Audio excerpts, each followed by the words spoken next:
दोस्तों, कैसे हैं आप सभी। आशा करती हूँ आप सभी बहुत अच्छे हैं और अपना ख्याल रख रहे हैं। राधा रानी अपनी कृपा आप सब पर बनाए रखे। दोस्तों, आज हम बात करेंगे बंगलामुखी जयंती की।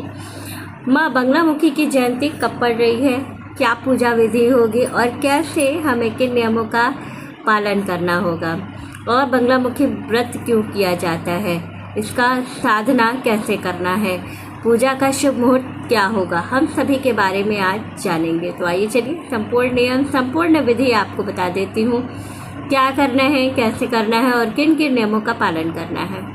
तो चलिए वीडियो शुरू कर लेते हैं और संपूर्ण नियम जान लेते हैं कि क्या करना है। सबसे पहले हम लोग जान लेंगे माँ बंगलामुखी के बारे में। माँ बंगलामुखी जो है ये जो 10 महाविद्याओं में से 8वीं महाविद्या है।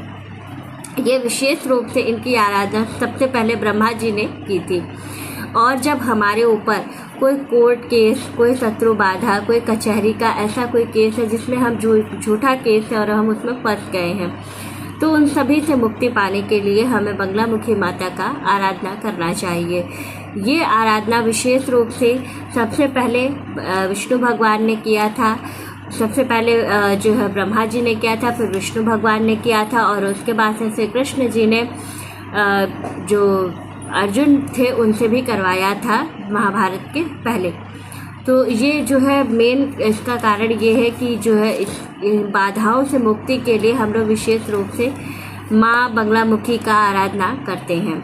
उसी दिन से ये बंगलामुखी माँ जयंती विशेष रूप से किया जाने लगा है, क्योंकि ये सभी बाधाओं से मुक्ति देने के लिए होता है। बंगलामुखी माता की जयंती जो है वो 5 मई 2025 दिन सोमवार के दिन पड़ रहा है। इस दिन आपको क्या करना है, इस दिन आपको विशेष रूप से अगर आप किसी ऐसी समस्या से उलझे हुए हैं जिससे आपको मुक्ति चाहिए, आप परेशान हो चुके हैं, तो आपको क्या करना है, सबसे पहले आपको इन सभी चीज़ों से मुक्ति पाने के लिए आपको विशेष रूप से माँ बंगलामुखी के आराधना करनी चाहिए। इस दिन व्रत अगर आप रखते हैं तो व्रत का संकल्प लेना होता है। हाथ में फूल, अक्षत और रोली लेकर के हमें माँ बंगलामुखी के व्रत का संकल्प लेना होता है। और पूजा के लिए हमें एक बंगलामुखी यंत्र, माता की तस्वीर और एक पुस्तक की आवश्यकता, बंगलामुखी चालीसा की आवश्यकता हमें पड़ती है। हमें करना क्या है, सुबह ब्रह्म मुहूर्त में उठ करके स्नान करना है। स्नान करने के बाद हमें सबसे पहले अपने घर के मंदिर में इनको माँ पीताम्बरा भी कहा जाता है। पीताम्बरा माता या बंगलामुखी माता, हम दोनों ही इनको कह सकते हैं। तो हमें क्या करना है, जहाँ पर हम पूजन कर रहे हैं वहाँ पर सारी चीज़ें पीली होनी चाहिए। इस दिन हमें स्वयं भी पीले रंग का वस्त्र धारण करना चाहिए। माँ को पीताम्बरा देवी इससे कहा जाता है क्योंकि इनका सब कुछ बिल्कुल पीले रंग का है, और वस्त्र से लेके आभूषण से लेके माँ स्वयं भी पीले रंग में लिप्त हैं, इसलिए इनको पीताम्बरा माता भी कहा जाता है। अब आपको क्या करना है, पीले रंग का वस्त्र धारण करना है और पीले रंग के आसन पर बैठ करके पूजा करना है।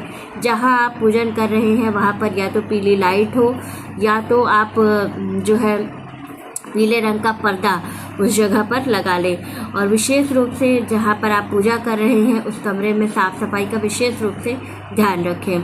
अब आपको करना क्या है, सबसे पहले संकल्प लेना है, उसके बाद से आपको गुरु का ध्यान करना है, फिर आपको गणेश जी का ध्यान करना है, फिर महामृत्युंजय मंत्र का जप करना है, फिर उसके बाद से आनंद भैरव का ध्यान करना है। इतना सब कुछ करने के बाद फिर आपको करना है माँ बंगलामुखी के मंत्रों का जप।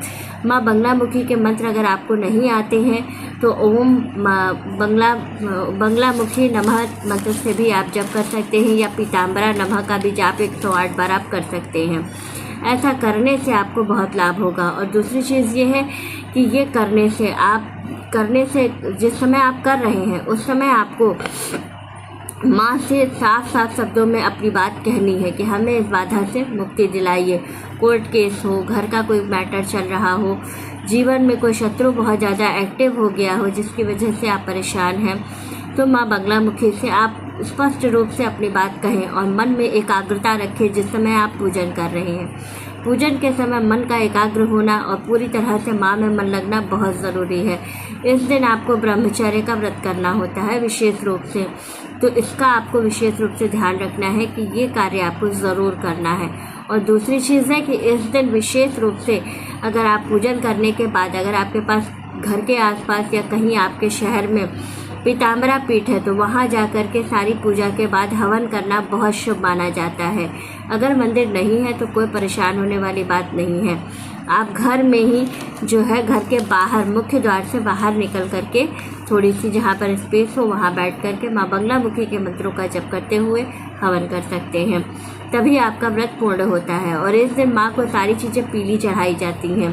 पीला माला जैसे गेंदे का माला, पीले चीज़ों का भोग लगाया जाता है जैसे बेसन के लड्डू का भोग। तो कुल मिलाकर के कहा जाता है कि इस दिन पीली चीज़ों का विशेष महत्व होता है क्योंकि ये माँ पीताम्बरा कही जाती हैं। और 100% है कि अगर आप ऐसा करते हैं, इनकी पूजा करते हैं, ध्यान करते हैं तो आपको इसका लाभ जरूर होता है और आपको शत्रु बाधा से मुक्ति मिल जाती है। तो वीडियो अच्छी लगे, जानकारी अच्छी लगे तो वीडियो को लाइक, शेयर और सब्सक्राइब ज़रूर कीजिएगा। राधे राधे।